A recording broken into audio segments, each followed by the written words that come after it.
All right, so we're gonna do a decent amount of review on unit 6 and 7 since you do have your final review, which is your last assignment that goes over unit 6, 7, 8, and 10.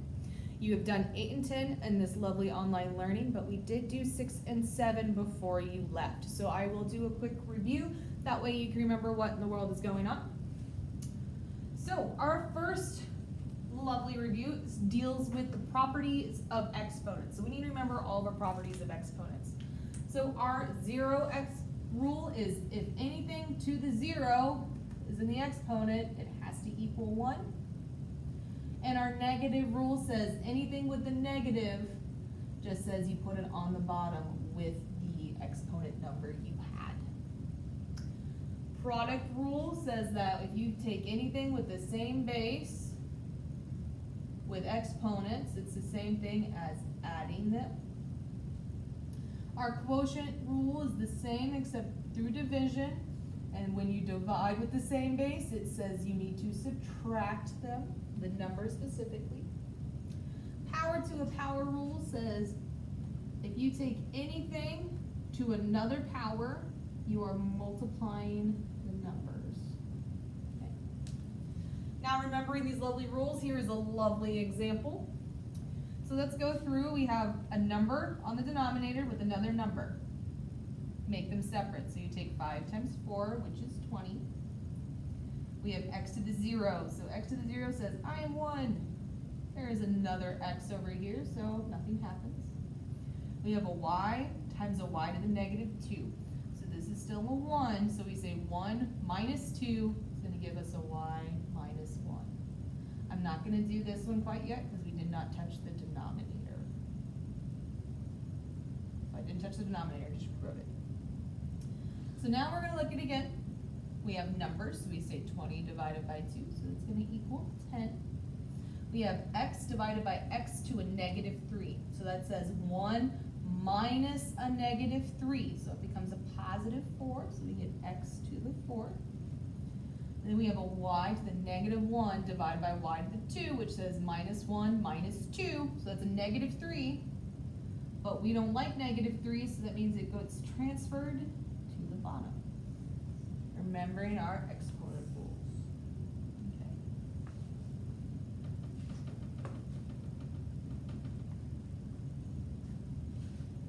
Next up is solving equations with rational exponents and radicals. So making sure we remember all this loveliness. These are supposed to be solving equations with, rational exponents and radicals. I'm just being awesome. So our first step is we need to get either the rational exponent or the radical by itself. So what we're first going to do on number 2 is we add 5. We're going to see that the square root of 3x plus 13 equals x plus 5. My radical is by itself. To get rid of a radical, I need to take the radicand as a power to cancel them out. So we're going to see that this is 3x plus 13 equal to x plus 5 squared, which is not x squared plus 25. It is x plus 5 times x plus 5. Please remember that. So I am going to do that lovely distribution to get x squared plus 10x plus 25. I have a positive x squared here, so I'm going to move these over to here. So that 0 equals x squared plus 7x plus 12. This is a lovely trinomial, so you should be using AC method factoring. I know how all of you love this. So we have an AC of 12. What factors of 12 are going to get to 7? 3 and 4. So this is the same thing as saying x plus 3, x plus 4, all equal to 0. So x is going to equal negative 3 and negative 4. Remembering how to solve all of these. So example 3, so now we're looking at a rational exponent. You still have to get it by itself, so you're going to add 2 to both sides, getting x plus 1, the 3 halves equals 27. So to get rid of 3 halves, you have to take it to a power of 2/3 to both sides, so that those cancel and you're left with x plus 1. You can just put 27 to the 2/3 into the calculator and you see it's gonna equal 9. Now all I have to do is solve for x, so we subtract 1, and we get x equals 8. Okay, making sure you remember how to do all of those. Sorry if I'm talking really fast, there's a lot to get through, but you can always pause the video. So, solving absolute value equations and inequalities. I have an equation and I have an inequality. Remember to look back and refer to your notes. You should still have those, please and thank you if you need help.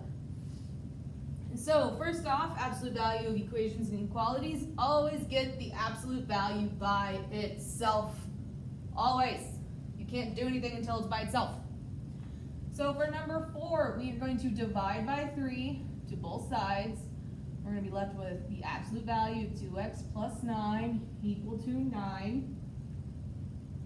Now that the absolute value is by itself, we say that 2x plus 9 can be equal to 9, or 2x plus 9 equal to negative 9. So remember, absolute value says I can have a plus or a minus. So what we do here is we solve for x.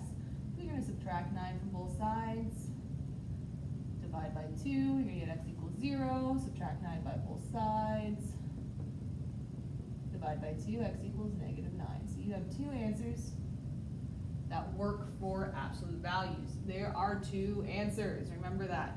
Okay, so one happens for the positive, one happens for the negative, and you solve separately. If you get the same number, you've done something wrong.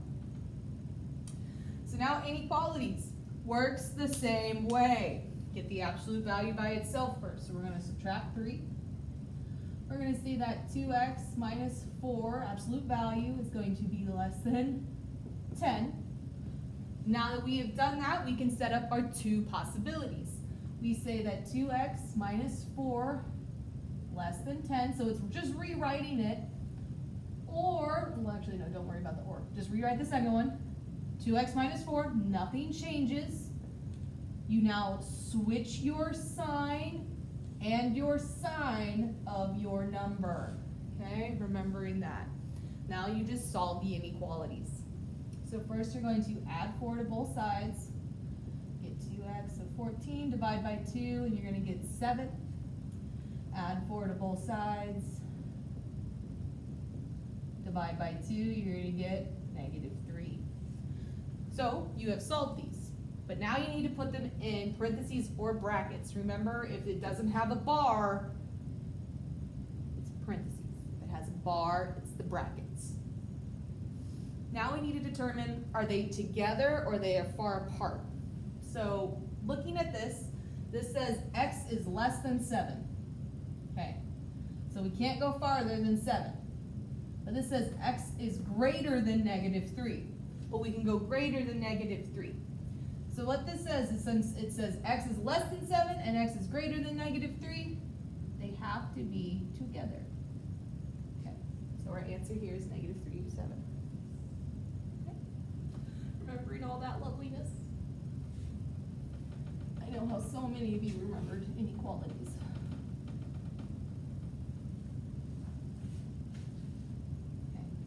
So now remembering inverses. So inverses say that it's, you multiply them by each other, you're going to get the value of x, or a line, specifically x. And we are just saying that once we start, we see that j of x is y. We have a cubed root of x minus 5 plus 4. To solve for an inverse, you switch your x and your y, nothing else. So we see x equals the cubed root of y minus 5 plus 4. Now that we have switched our x and y, solve for y. So we subtract 4. We're going to get x minus 4 equal to the cubed root of y minus 5. To get rid of a cubed root, we have to take the whole thing to the third, which means we take this whole thing to the third. We're going to get x minus 4 to the third equal to y minus 5. Get y by itself, you're going to add 5. So you're going to get x minus 4 to the third plus 5 equal to y. You found it, but now you have to state it. So remember, inverses says you take your function, So j of x is now j inverse of x equal to our new function of x minus 4 cubed plus 5. Do not do more work. Don't try and multiply that by itself 3 times. This is all you have to do. This is it. Leave it alone. Okay? Alrighty. Remembering inverses.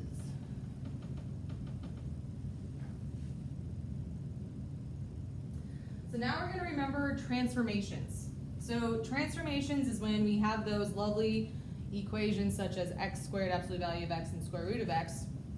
And we're going to be shifting left, right, up, down, maybe making it taller or wider. So we need to just do a quick reminder what left, right, up, down, tall, and wide mean on a function.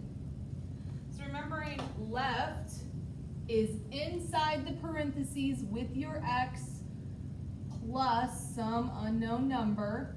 It's inside parentheses.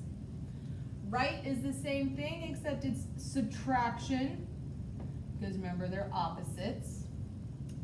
Up says for any x plus some number, I'm going up, no parentheses are around it. Down is x minus a number, no parentheses around it. Tall says I need to have the number out in front of my function, while wide says my number is inside my function. Okay? So, remembering all this loveliness, we're going to tell how the following graphs could compare to an f of x, where 8 is inside the function. So that right there, inside, says I am going to be wide. But anything inside of a function is opposite of what it says. So since this says 8, it's going to be a wide or width of 1/8. It has to be opposite. Okay?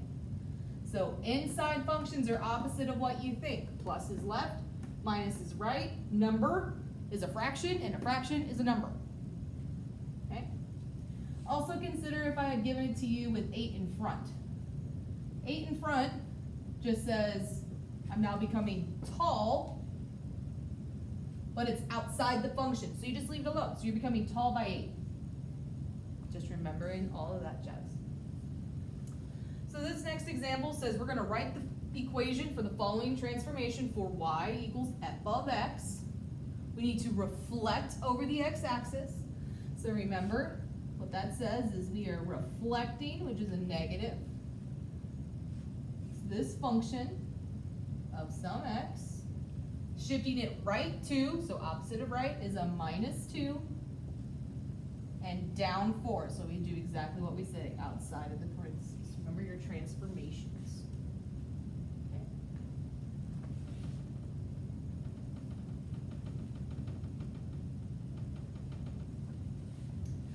A quick reminder of applications of radical equations. They are not that bad. I know they're word problems and you hate them, but they're not that bad. So this one is talking about the Beaufort wind scale was devised to measure wind speed, where the numbers are b from a range of 0 to 12, and it's modeled by this lovely equation where s is the speed in miles per hour of the wind. You first need to find the wind speed that corresponds to the Beaufort number of 11. So b equals 11.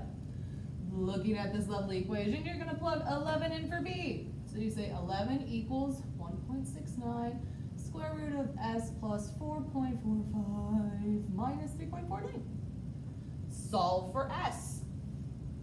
This is what we've been doing the whole time. You'd be great. So we're going to add 3.49 to both sides, getting 14.49 equal to 1.69 square root of s plus 4.45. Divide by 1.69.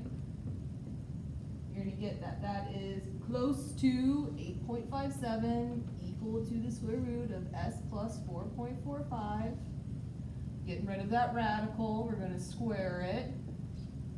See that it is close to 73.51 equal to s plus 4.45. We subtract 4.45. To see that we are looking at s equaling 69.06 miles per hour. Whew. Gusty wind. That's okay. And then B says, what is the Beaufort number for a breeze of 10 miles per hour? So we're looking for B, and we're plugging in what 10 is for S. So this one, since this one has our variable outside all by its lonesome, plug in your calculator and chug away. And you're gonna see B equals 2.93, which is really close to 3. So applications of radical equations. You have enough information, you plug it in, solve for a missing variable. You got this. Okay. I believe that was the end of Unit 6 review. So now we're going into Unit 7. Remembering all that loveliness. Oh, there it is. It's supposed to be rationals, not radicals, but that's all right. So that's rationals. Thought I'd change that, but that's okay. So we need to remember how to factor and simplify. This is where a lot of you are like, oh no, remembering that, but it's okay. Factoring. So we are factoring and simplifying a radical. When in doubt, remember domain restrictions as well. Those are always fantastic. So first off, we're going to see that this is x squared plus 10x plus 24. So it's a trinomial, AC method. So x squared plus 10x plus 24. If we look at the AC of 24, what factors are going to get to 10? It is 6 and 4.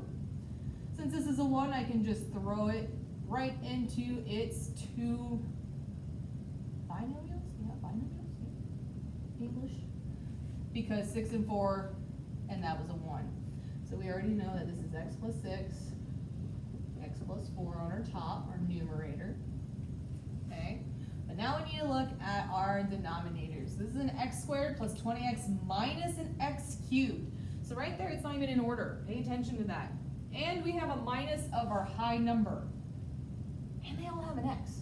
So I'm going to take out an x.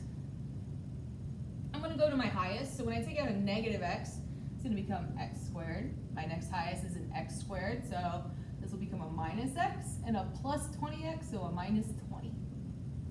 This is just AC method again, AC method of negative 20, because that negative x is just out in front.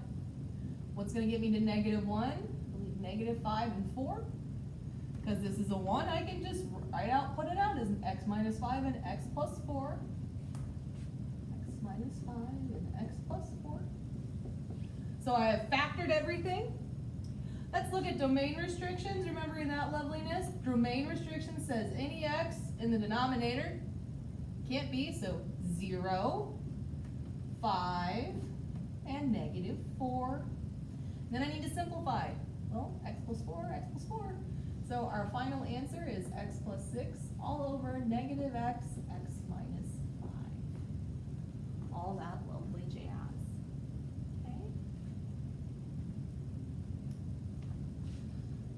Start of Unit 7.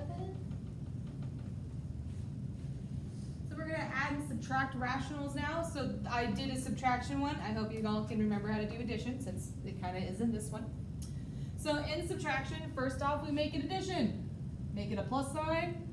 Change the numerator to be a negative. Not both, just the numerator. Our next step is to factor the denominators. Do not factor numerator. Don't do it. Factor denominator. Since this is a 1 and this is negative 24, I can pretty much just throw it right in there. I just have to figure out what negative 24 factors get me to a 5. 8 and 3 have a difference of 5, and that's a plus, so my highest one is a positive 8 and a minus 3. They share x plus 8. That's awesome. So I need to make them the same denominator.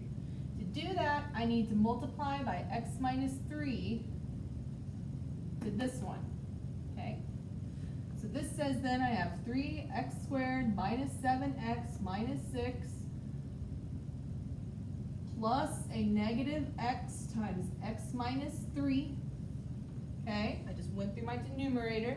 And my denominator, since they are now the same, will stay as x plus 8, x minus 3. I need to simplify my numerator. I'm going to see that this is 3x squared minus 7x minus 6 minus an x squared plus a 3x, still all over x plus 8, x minus 3. I'm going to combine my like terms, we're gonna get 2x squared minus 4x minus 6 all over x plus 8, x minus 3. Remember, now that you have subtracted and or added these, look at the numerator. Can you factor? Well, I can see that they're all even, so I'm going to take out a 2.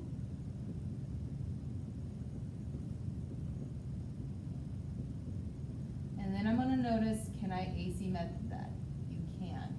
So again, since this is 1, this is a negative 3, you can immediately just write out what they are. What factors of negative 3 get you negative 2? It's negative 3 and a plus 1.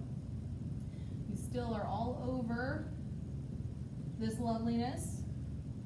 Now that everything is completely factored, we can simplify and see that those cancel. And your answer is going to be 2 times x plus 1 all over x plus 8. Okay? Remembering addition and subtraction of rationals.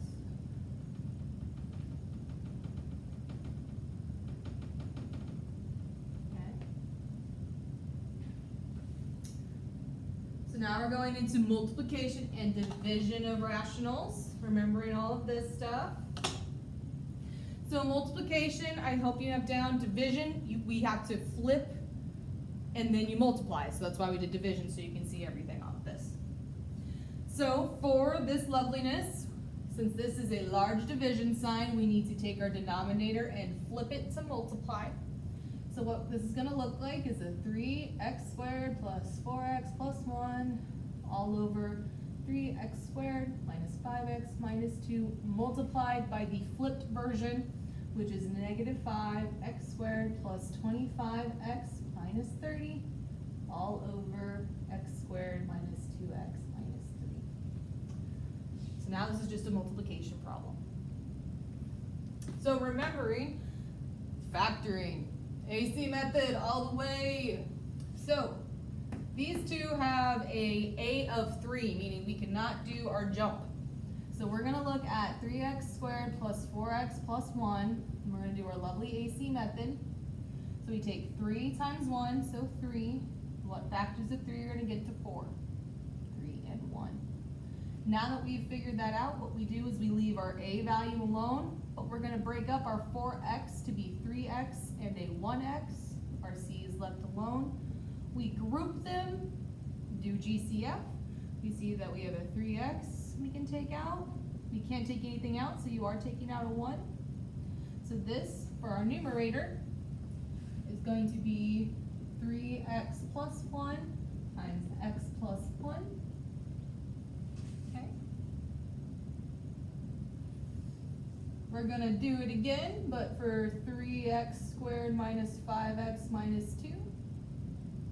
AC is 3 times negative 2, which is a negative 6. What factors of negative 6 are going to get to a negative 5?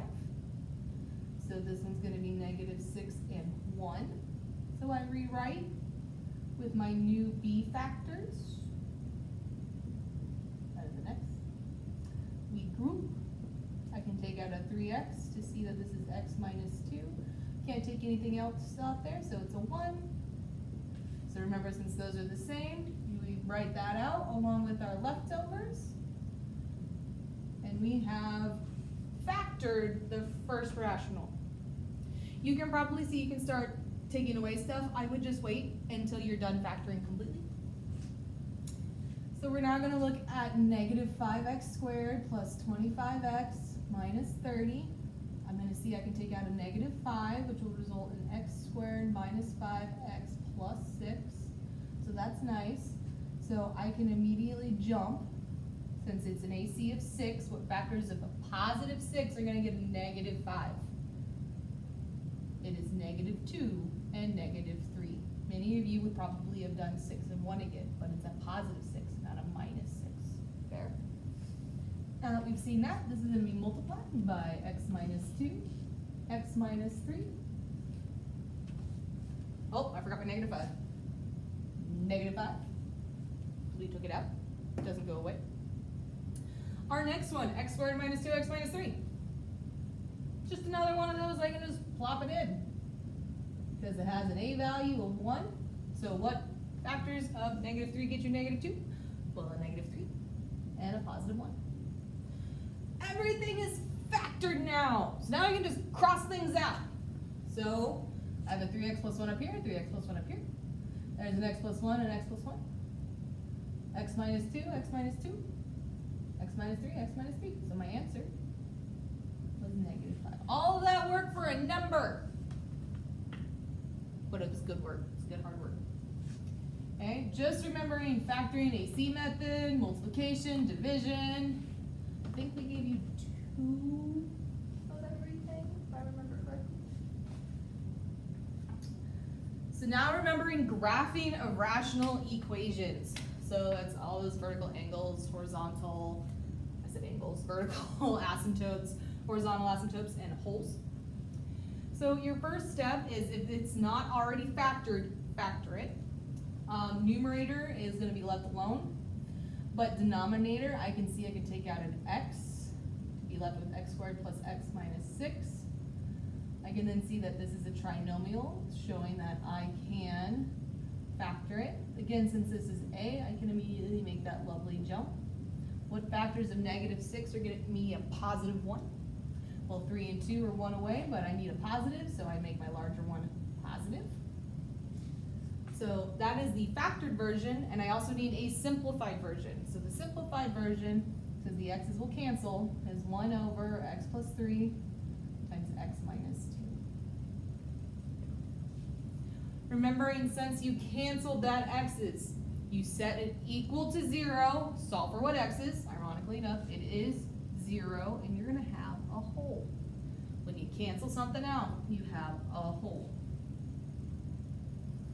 Vertical asymptotes are our domain restrictions that are not a hole. So we can look here and say our vertical asymptotes have to be negative 3 and a positive 2. Okay. Horizontal asymptote, remembering all those, there are 3 things for a horizontal asymptote. So there is top equals bottom, so this is the highest exponent, which means you take a number over its number, the coefficients. Another horizontal asymptote is top is less than bottom, which means y equals 0.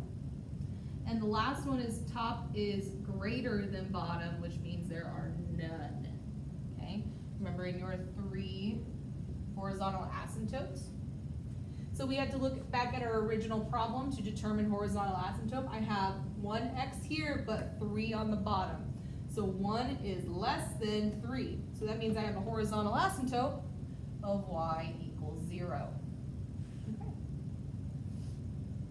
Last thing to do here for our hole is we need to figure out what our y value is, so where it is at on the deal. I plug in 0 in for x, so I get 3 times a negative 2. So that's going to be a negative 1/6 as our hole. And I'm just going to make a little dot there. 0, negative 1/6. We have a vertical asymptote at negative 3 and at 2, and a horizontal at 0. So we don't have enough information to start graphing, so remembering to get extra points. Easiest way to get extra points, you go 1 away on each side of your vertical asymptote. So I'm going to do negative 4 and negative 2, 1 and 3.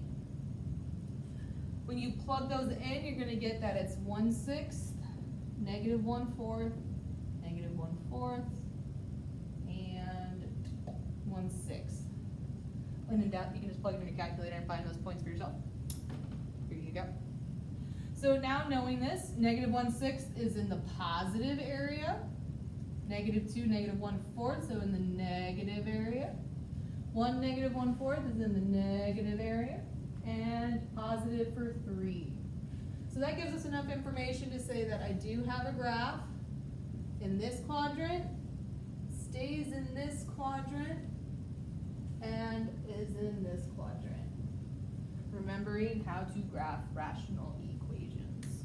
I think we gave you 2 of them. Remember your horizontal stuff.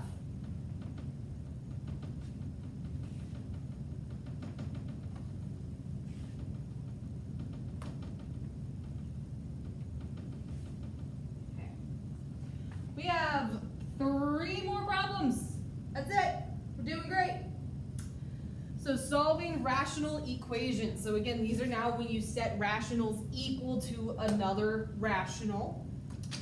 To do that, what we have to do is we have to factor our denominators. Well, x plus 2 and x plus 3 are already factored. So I need to factor x squared plus 5x plus 6. Again, our a value is 1. So all I have to do is say what factors of 6 will get you to a positive 5. And that is 3 and 2. That's so nice. Now that I know that my denominator is x plus 2, x plus 3, and x plus 2, nothing else in common, I'm going to multiply by 1 of everything in the denominator. So I have an x plus 3 and an x plus 2. And I'm going to multiply the whole thing by it. When I do that, I'm going to take this one, say x times x plus 2 times all of this. My x plus 2's will cancel, and I'll be left with x times x plus 3. Okay. That one's done, so we say minus, and we got our 2. X plus 3 times x plus 2 is on the bottom, and since we're multiplying it, don't have to do anything else. We have an x minus 3. Multiplying x plus 3 times x plus 2, x plus 3's will cancel, so we're left with an x plus 2. This is now just a equation to do multi-steps with. So we distribute, double distribute. Now I need to solve for x's. Well, that's nice, x squared, let's cancel. That's positive, that's negative, so I'm gonna move that way. So I'm gonna add x. So we have 4x minus 2 equals negative 6 plus 2. We get 4x equal to negative 4, so x equals negative 1. Okay. Remembering how to solve all of this jazz. And then the next two are your absolute favorites of word problems, remembering and making sure you remember how to do these two. So this one has Aria can mow 2 yards in 3 hours. Working with Jamie, she can mow 5 yards in 4 hours. So how long would it take Jamie to mow 1 of the yards if she worked alone?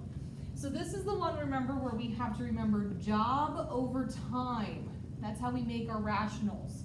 So we have Aria and Jamie when they are working together. So that says Aria can do 2 jobs, 2 yards, in a time of 3 hours.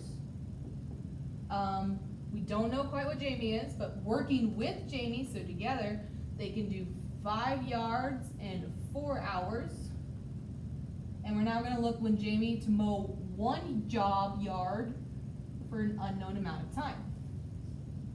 So now this just looks like above, where you look to see if your denominators, what they are. So we have 3x and 4.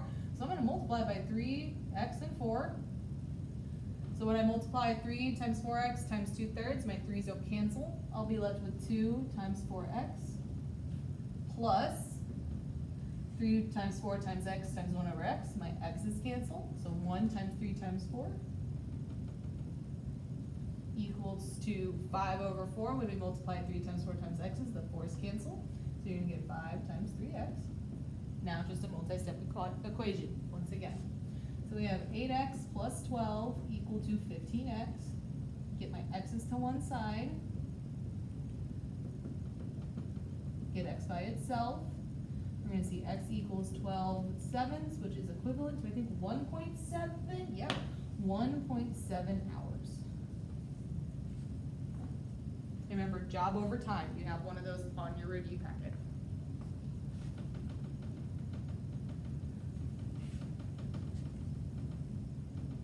Our last question of the day.